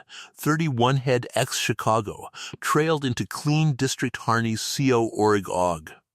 Ninth stop first cutaneous cases, sept 11th stop 119. Head condemned to date stop source of outbreak, not investigated and not. Tested stop no malign applied in this county stop request bureau. Inspector stop she did not sign it, Mrs. Royal Whitaker. She signed it O. Whitaker, 6 Mile, and she thought about that for a long time afterward, and about how much of her life she had spent being a set of initials so that a man would read the sentence. The answer took 6 days, because it had to go to Portland, and Portland had to wire Washington, and Washington had to wire back, and it came into Burns on the 20th of October, and Teague brought it up the rim at a lope, and she read it sitting on a rock with 68 horses grazing behind her. Bureau Inspector J.H. Warwick, leaving Portland stop Burns on, or about Nov 8th stop, hold all suspects stock stop, destroy nothing stop destroy nothing. 2 words, out of Washington, and they went through Harney County like a spike through a plank. Dr. Ambrose Fife got his copy on the 21st and read it 4 times and did not go home for supper. He was not a stupid man either. He could see in 2 words the whole of the next month coming at him, a federal man, in his district, with a test he had never once run, standing over 119 head he had condemned with his eyes at 50 feet. He could have stopped it even then. He had 19 days. He could have ridden out to any one of 5 outfits and gotten down and put his hand under a jaw. He did not. He wrote a letter to Salem instead. That is what certainty does at the end. It does not look, it files. 18 days. She had to hold the rim 18 more days, in November, with the first snow due any hour, on 90 acres of seep meadow that would carry 68 head about 3 weeks if the weather was kind, and about 9 days if it was not.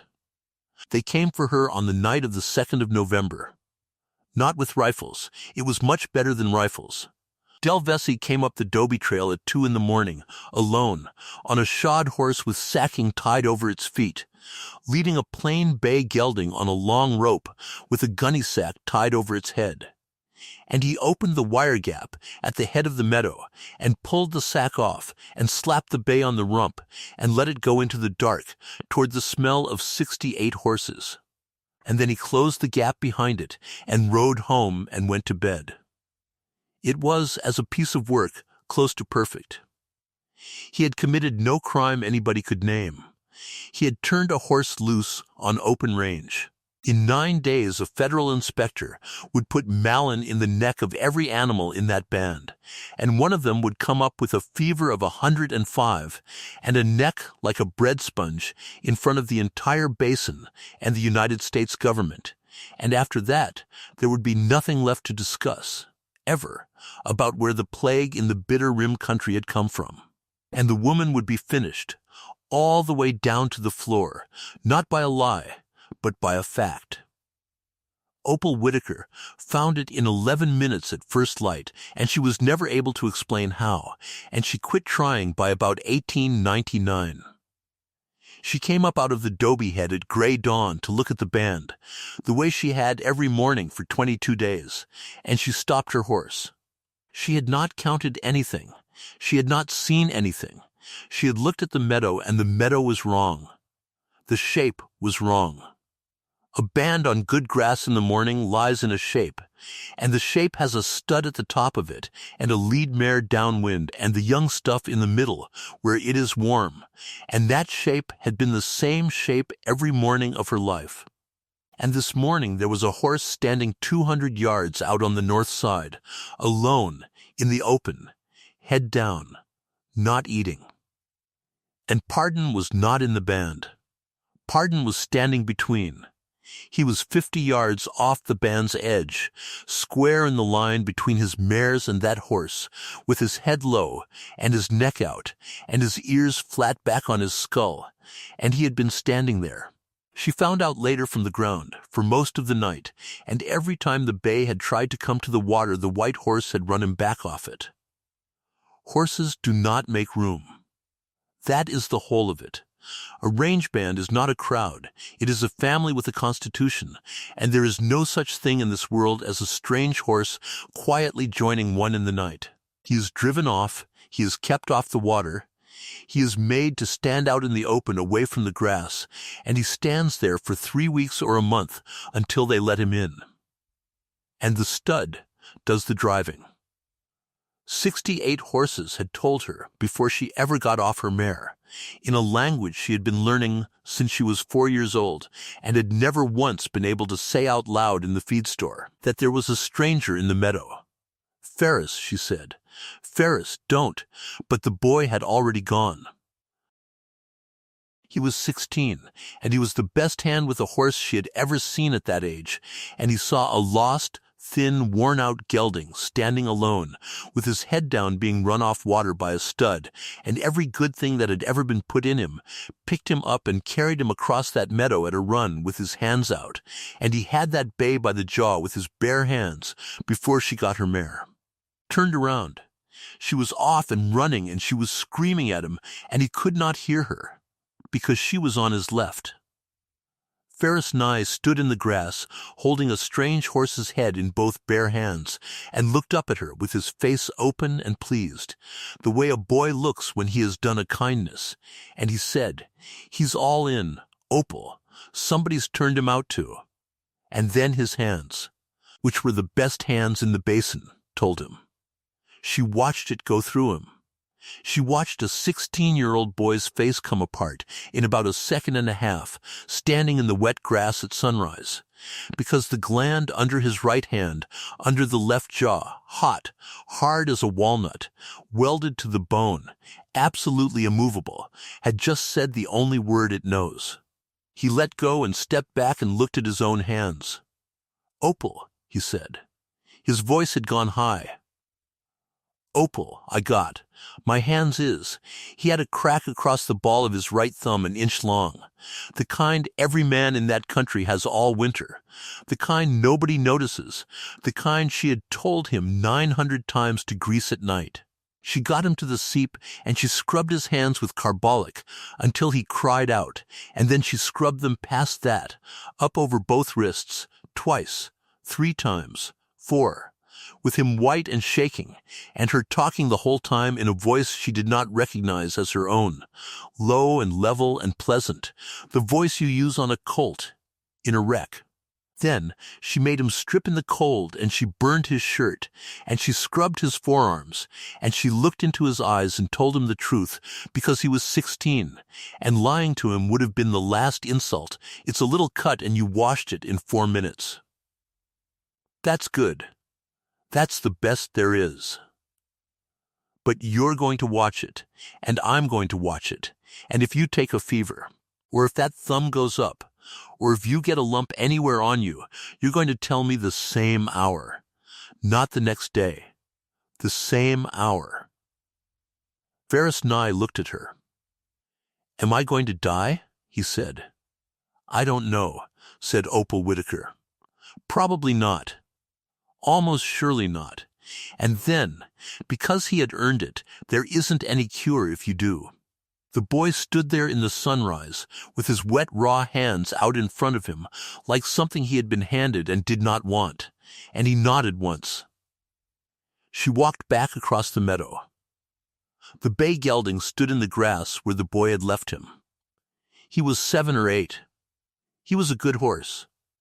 That was what nobody ever got right in the telling of it afterward.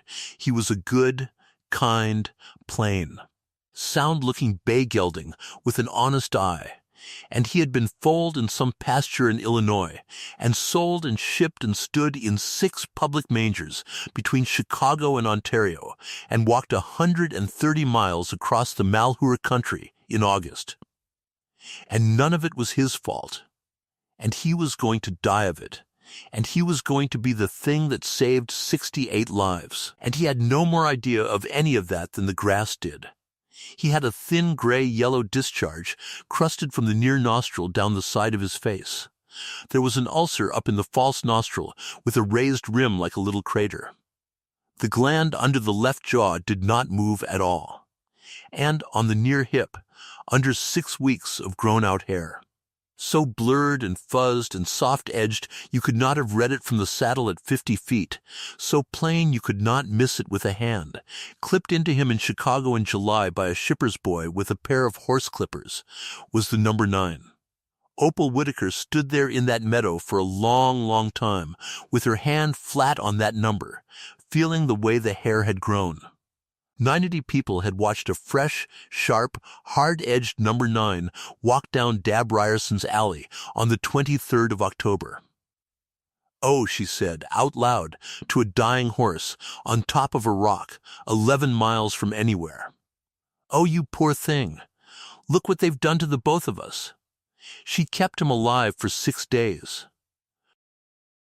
That is the part she never told anybody, and the part Amos Teague, who helped her do it, would not discuss for the rest of his life with any man who asked.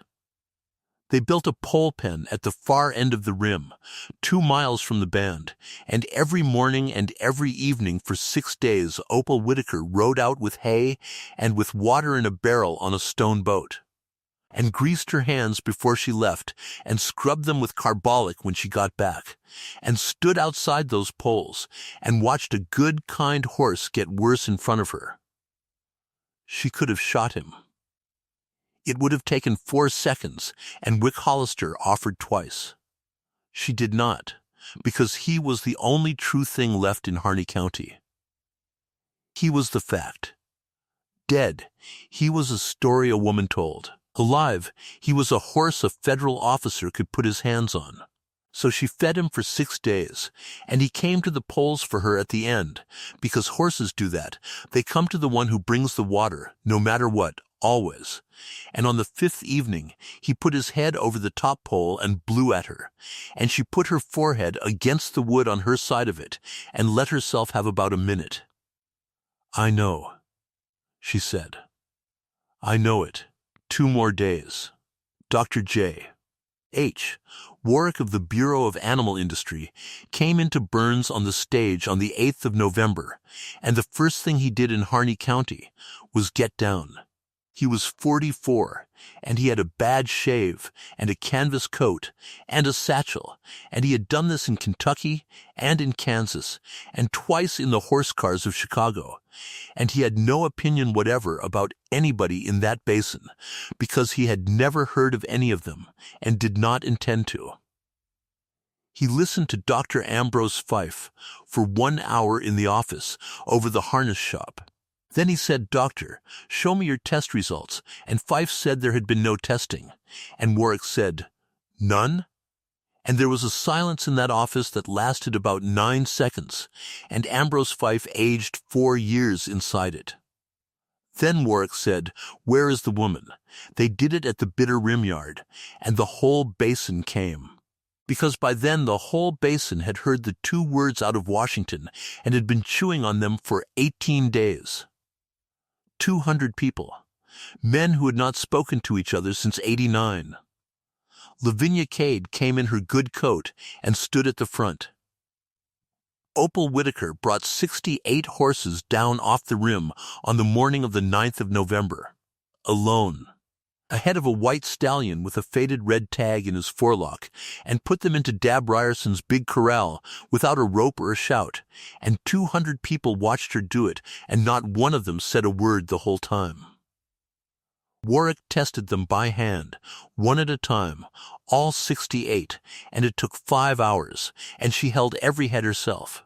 That was her one condition, and he had granted it in about a second, which told her everything she needed to know about the man. He worked from the near side with the syringe, and she stood at the head with her fingers under the jaw, and at the 4th horse he stopped and looked at her hand and said, "You're checking the submaxillary." "Yes, you've done that on every one." "On all 68 twice a day for 38 days, said Opal Whitaker. Warwick looked at her a second. "What have you got?" "Nothing," she said. "Not one. Every gland in this corral rolls." "Huh," said Dr. Warwick, and went back to work, and that was the entire conversation, and she would remember it until she died, because it was the first time in her life a man with a title had asked her what was under her hand. Malign takes 12 to 18 hours. So the country went home and came back at daylight on the 10th, and it was the longest night any of them ever spent. And Opal Whitaker sat on the top rail of that corral all of it, in the cold, and never went to the fire. At 8 in the morning on the 10th of November, in front of 200 people, Dr. J.H. Warwick went through 68 horses with a thermometer in his hands and read the count out loud. Not one reaction. Not one fever. Not one swelling. 68 head, from the 2-year-old filly with the blanket on her hips to the 9-year-old leopard stallion with 400 spots on him and a red pasteboard tag wired into his mane that said condemned. "This band is clean," said Dr. Warwick. "Every animal in it. There is no glanders here, and, in my judgment, there never has been." And then Opal Whitaker said, "Doctor, there's one more." They brought the bay gelding down at noon and put him in the little pen by the scale, alone, and Warwick spent 9 minutes on him and came out and said, in a voice that carried all the way to the back, "This horse has glanders. Advanced. He has had it 8 or 10 weeks. He is the worst case I have seen west of Chicago." The crowd made a sound. "Test him," said Opal. "There's no need." "I can test him," she said. "Please, so there's no opinion in it." He tested him. And they all came back at daylight on the 11th, and by then nobody in that basin had slept, and the bay gelding stood in the little pen by the scale with a temperature of 105 2/10 and a neck swollen out like a bread sponge from the jaw to the point of the shoulder. And there was not one man there who needed it explained. Opal Whitaker climbed the fence and walked over and put her hand flat on that horse's near hip. "Dr. Warwick," she said, "what is that?" Warwick came and looked. "That's a shipper's number," he said. "Clipped. They do it at the sale yards in Chicago and Omaha to keep a consignment straight. That one's a 9. How old is it?" Warwick put his own hand on it. He rubbed the hair with the flat of his thumb, back and forth, the way you do. 6 weeks anyway, he said. 8. It's grown clear out. You couldn't read that from a horse's back if you tried all day. You'd have to put a hand on it. He straightened up. And then he stopped, because he was not a stupid man either. And he had been in this country for 3 days, and he had heard about the count of the 23rd of October from 4 different people at the fire the night before. "Mr. Ryerson," said Opal Whitaker, without turning around, "you counted 31 head of crown horses through that alley on the 23rd of October. Was there a number 9 in that bunch?" Dab Ryerson said, from somewhere in the crowd, in the voice of a man falling off a roof, "There was." Was it fresh clipped, or was it grown out? Dab Ryerson did not answer for a long moment. "It was fresh," he said. "It was sharp as a razor. I remember it, because I remember thinking it was a funny thing, all the rest of 'em being fuzzed over." 200 people turned around at once and looked at Hollis Trent. He was standing up on the fence where he always stood. He had built the schoolhouse. He had carried 4 families through 93. He had 31 men eating out of his hand and a contract for 600 head and 13 weeks left to fill it. And he stood up there and looked down at a woman in a blue dress with her hand on a dying horse's hip, and everybody in that yard watched Hollis Trent understand that it was over. Del Vesey said it. Trent never did. Vesey came off the fence and walked out into the open and said, "He never told me to."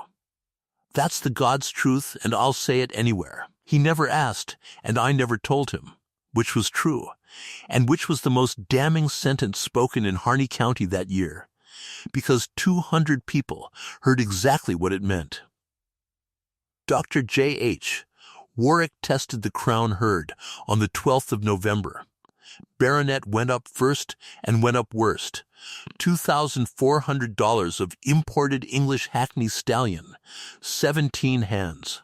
bay as a chestnut shell, with a fever of 106 and a neck he could not turn, and a gland under his jaw as hard as the bone it was fastened to, and a little dry crust at the near nostril that his groom had been wiping off since the first week of September and calling a cold.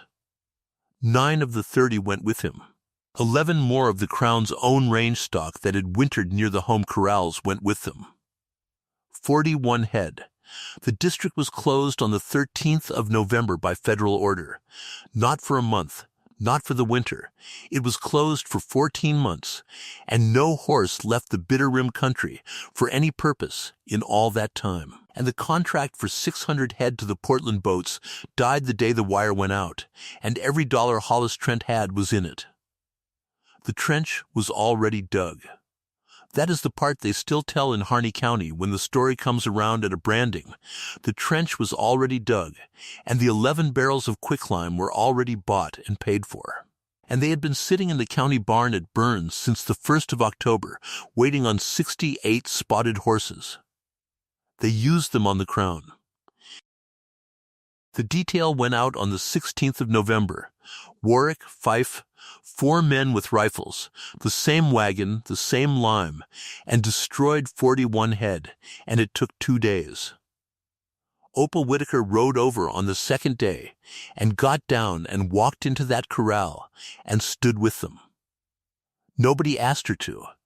There was no reason on this earth for her to be there. Every person in that county had spent 6 weeks calling her a lunatic and a liar and a woman with a reason, and Hollis Trent's horses had done nothing to her at all except be bought by a man in Illinois in July. So she stood in the corral in the cold and went down the line and put 2 fingers under the jaw of every one of them on the way, and said their names when she knew them, and made one up when she did not, and she was still doing it when they got to Baronet. He was the last. He was 17 hands, and he could not turn his head, and he came to her anyway. Somebody who knows what they ought to be here, she thought. That is the whole of the argument. If a thing has to be done, then somebody who knows what they are ought to be standing where they can see it. She kept her hand on him. She did not look away, and she did not lower her eyes, and afterward the 4 men on that detail, who had all been on the fence rail at the 6 Mile on the 2nd of October, and had all laughed at a pox horse, would not talk about it either. Hollis Trent watched from the house. He did not come out. The reckoning went on for years, and most of it does not matter. Dr. Ambrose Fife resigned from the state board in February and did not go back to Winnipeg. He stayed in Burns and doctored horses in that county for 19 more years and got, in time, very good at it. And he never in his life stopped getting down off his horse. He came out to the 6 Mile once, in March, and could not manage more than 11 words, and the 11 were, "I read you from the road, Mrs. Whitaker, I am ashamed."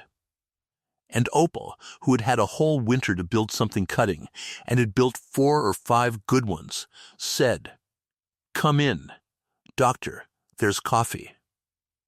That is all either of them ever said about it, and he was at her funeral in 1941. Ferris Nye did not take a fever. She watched that boy for 111 days and wrote every one of them in the Malheur book in pencil, which is a thing you will find in that book to this day, and the crack in his thumb closed in 9 days like the ordinary crack it was. He learned to read that winter all the way out of the water-stained manual of veterinary practice, because it was the only book in the house, and because he had decided something in a wet meadow at sunrise that he never explained to anybody. He was, by 1920, the best horse doctor in Eastern Oregon, and he had no diploma of any kind. Royal Whitaker got his boat on the 18th of November. He is not in the rest of this. A man coming back through the country in 1900 said he had seen him on the White Pass Trail in the spring of '98, walking, leading nothing, and there were 3,000 dead horses on that 45 miles by then, and the men who went over it called it the Dead Horse Trail for 50 years afterward. Opal Whitaker, when she heard, went out to the barn and did not come in for a while, and nobody ever knew what she felt out there, and it was nobody's business. Hollis Trent came up the 6-mile road in April of '98, alone in a buggy, because the crown was gone and the bank had it and he did not own a saddle horse anymore. He got down. He took an envelope out of his coat and held it out, and it was the deed to the 6-mile, signed over, the recording fee paid. "I bought it for $300 off a man who had no business selling it," he said, to end you. "I'll not ask you to say, we're square. We're not square. There's 41 head in a hole on my place, and 119 in holes all over this county. And I brought every one of them in here in a stock car for my own profit, and then tried to hang it on the only person in the basin who took the trouble to find out." He put it in her hand. "That's not a kindness. That's the arithmetic." And Opal Whitaker looked at him a long moment, and she did not say it was all right, because it was not all right. She said, "Thank you for getting down." He got in the buggy and drove away, and he died in Baker City in 1904, and they put up a stone for him at the schoolhouse anyway, and both of those things are true, and neither one cancels the other, and Harney County has never known what to do about it. By the spring of 1898 there was not one sound stud horse left in the Bitter Rim country. They had all been fine. That was the whole of it. Every good-blooded stallion in 3 counties had been a valuable animal that stood at a public yard and got handled and led and shown and shipped, and the disease had gone through them like a scythe through a bottom, and in April of '98 the men of that basin had 1,100 mares and a trench full of everything they had been proud of. And up on top of the Bitter Rim, on a rock pile nobody had wanted, running 11,000 acres and standing at a trough with nobody, there was one 9-year-old leopard stallion with 400 spots on him, who had never been sick a day in his life and had been tested by the United States government in front of 200 witnesses. They came in April. Of course they came. Emmert came first, which was right, and he took his hat off in the yard and could not get a sentence out, and Opal said, "Bring her up the draw. The grass is better." And that was the whole of the apology and the whole of the acceptance, and both of them were grateful to be spared. Then the Dunnigans. Then Pruitt. Then old man Souter, sober, then in May. 4 men who had been on the fence rail on the 2nd of October and had laughed and said poxhorse, standing in that yard with their hats in their hands and their mares on a lead, not looking at each other. She never charged one of them a nickel more than the going rate, and she never once said a word about the rail. Wick Hollister thought she was a fool, and told her so, and she let him. But she did not cut the tag out. That was the thing the country could not get past, and it went into the way they talked about her for 40 years. Pardon carried that red pasteboard tag wired into his forelock the rest of his life. It faded from red to pink to almost white, and the corners went soft, and the word condemned wore off it entirely by about 1901. And she never took it out and never let anybody else take it out, and every man in eastern Oregon who led a mare up the 6-mile draw between '98 and 1911 had to walk up to that stud horse and look at that tag first, before he got what he came for. She never explained it. Ferris asked her once, in about 1905, and she thought a while, and said the only thing she ever said about it out loud. "Because they'd forget," she said, "not out of meanness. They'd just forget, and the next one they do it to might not be a horse." Amos Teague married her in the fall of 1900, in the yard, with 11 people there. He had loved her since about 1895, and had never said one word about it while she was another man's abandoned wife, and a thing the county talked about, because he was not going to be one more person in Harney County who wanted something from her. She had known the whole time. Of course she had known. She could read a horse across a mile of open ground. She was not going to miss a farrier standing in her barn for 5 years. They had no children. They had, by 1911, the best band of spotted horses in Oregon, and a house with a bathtub in it that they paid for themselves. The 6 Mile is still there, and there are still leopards on it, and there is a mare book on a shelf in that house with 111 days marked in pencil in the winter of 1897, and nobody outside the family knows what they are. Opal Whitaker lived to be 76. She was asked about it, in the end, more times than she could stand. And she had a stock answer that she gave to newspapermen, and it was polite, and it was nothing, and she gave it for 30 years. But there is one letter, written in 1934 to a girl in Idaho who had written to her about a horse nobody would let her keep. And it is 4 lines long, and it is the only place Opal Whitaker ever set the thing down plain. They did not hate him, she wrote. That is what you have to understand, or none of the rest of it will make sense. Not one of them ever hated that horse. They just never got down. A man will look at a thing from 50 feet and name it, and after that he is not looking anymore. He is only remembering what he named it. And what he cannot see, he will shoot, and he will be sorry about it, and he will sleep. So make them get down, make them put a hand on it. That is the whole of what I know, and it took 68 horses and a boy's thumb to teach me. What they call worthless is only a thing they have not learned to see. And you will find, most of your life, that the seeing is not the hard part. The getting down is the hard part.